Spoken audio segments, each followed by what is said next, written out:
What is up, guys? Welcome back to yet another brand new Major Ben Gaming video. I hope you guys are having a fantastic day as always. Today, I want to talk a little bit more about PlayStation 5 Pro and just people's general feelings about it, what Digital Foundry has talked about recently in their kind of podcasts that they do, what they think they can squeeze out of this thing. So I think that people are not just fully understanding that an upgrade is still an upgrade. Like, just because there's certain games that may not be able to be 60 frames like GTA 6 does not mean a pro console isn't valid, because a lot of the complaints I've seen from actual general consumers, which we have to understand that people like you and me who talk about gaming on a regular day-to-day basis are not the general consumers. And I understand those people aren't necessarily going to be the customers for the PS5 Pro, but I had a ton of my friends or work colleagues who would buy a PS5 Pro or who bought the PS4 Pro, for mainly a resolution upgrade. And in the end of the day, most games on the console, the biggest complaint I've seen recently with stuff like Final Fantasy VII Rebirth is how like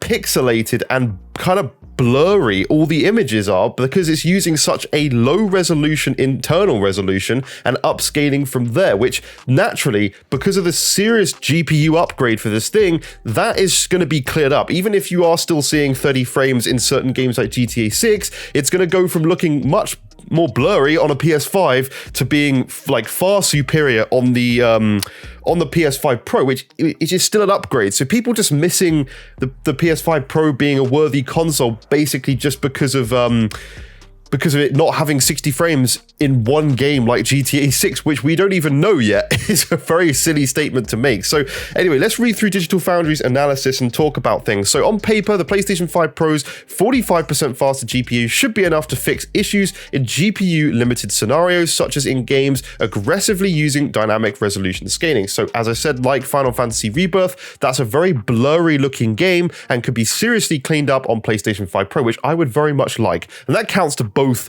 the 60 FPS mode and the 30 FPS mode, because at the end of the day, it's already doing 60 FPS in that game, just needs to clean up that resolution a lot. And with the 10% or 20% CPU boost, it will make that better.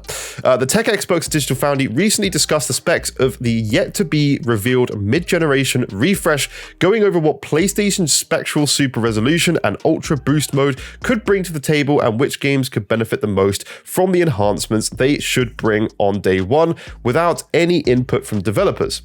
Among the titles that should benefit the most should be titles that use AMD's FSR2 aggressively, like Star Wars Jedi Survivor and Avatar Frontiers of Pandora, Final Fantasy VII Rebirth, pretty much all the Final Fantasy games recently, to be honest, because they've all looked a little bit, I don't know how to say it, which look really blurry in performance mode, Immortals of Aveum, and every game that has explicit VRR modes, such as most of Sony's first-party titles like God of War Ragnarok, Insomniac's Spider-Man 2, and Ratchet & Clank Rift Apart, Naughty Dog's The Last of Us Part 1 and The Last of Us Part 2 remastered. One of the ones that stands out to me the most here was Spider-Man 2, That game was very much, like, it looked really graphically impressive, but you could tell they were using serious upscaling, and getting that PlayStation 5 Pro model is just going to seriously make a difference to just the general resolution and make it cleaned up so much. Rather than running at this far lower base resolution, it's going to just be pumped way further than that. I need to dive back into Spider-Man 2 actually, because I love that game. I feel like that game just came and went so fast for some reason. Like I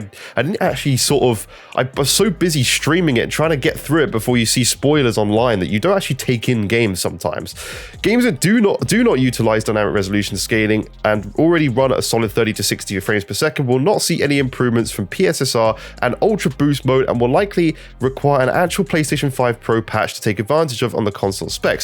That's kind of a silly statement, because as it says, so games that do not utilize dynamic resolution scaling already run at a solid 30 or 60 frames per second. No, because if those games run so much better with a PSSR patch, I understand they're saying with no PSSR PlayStation 5 Pro patch, but why wouldn't they patch some of these games? Like, why wouldn't they patch certain games to run even better? I mean, maybe if they're happy with the solid resolution, maybe that's a valid statement. If they're not going to bother to patch the game, then obviously it's not going to run better on a PlayStation 5 Pro if it's already a stable frame rate, but I'd like to think devs will. They did a lot with the PS4 Pro, a lot of devs did, so we'll see what happens. While there's still a lot we need to know about the PlayStation 5 Pro's GPU, Digital Foundry finds likely that the nominal 45% increase in GPU performance from the base model should potentially be enough to address all the issues seen in GPU limited scenarios, which lead to aggressive use of dynamic resolution scaling.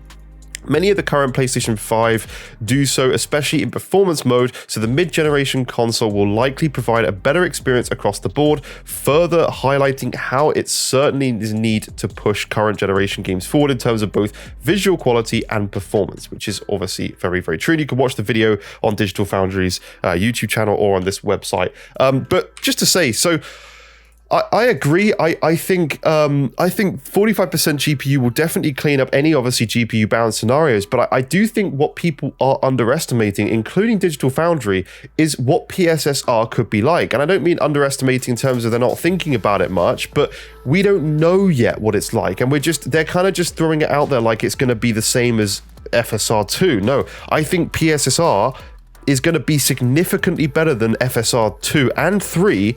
Otherwise, why would they be doing it? Because FSR already exists and devs can already take advantage of that. So why would they have invested a ton of money into their own upscaler? And I mean a ton. It is not something that's cheap to just go out and create an upscaler like this. This is something that they've invested a lot of money and time into. If it wasn't going to be a significant improvement over what FSR offers, they wouldn't be doing this because it wouldn't need to be done. So I don't know, it's just a very interesting one. I'm very interested in this. I can't wait to get my hands on a PS5 Pro. I'm going to buy one. I have a very powerful PC, but I'm still going to buy one because I personally think that the consoles seriously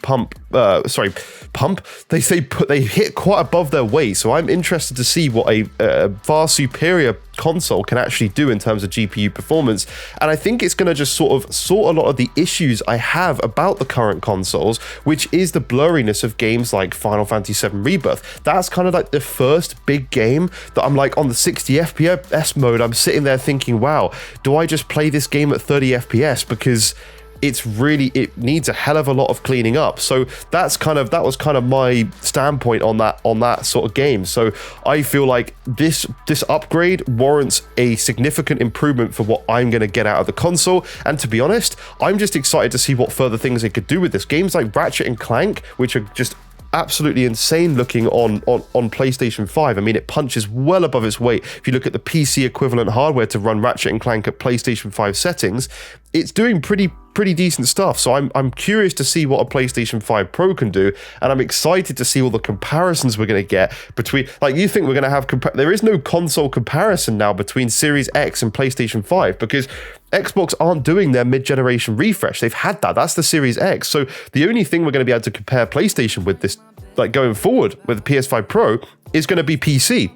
And I'm really excited to see whereabouts in the PC hardware and CPU hardware that this thing's actually going to be. So I'm excited for it. We'll leave it at that. Thank you so much for watching. Leave a like if you've enjoyed this one and subscribe for more videos coming soon. Lots more to come. So thank you, and I'll see you in future videos. Bye-bye for now.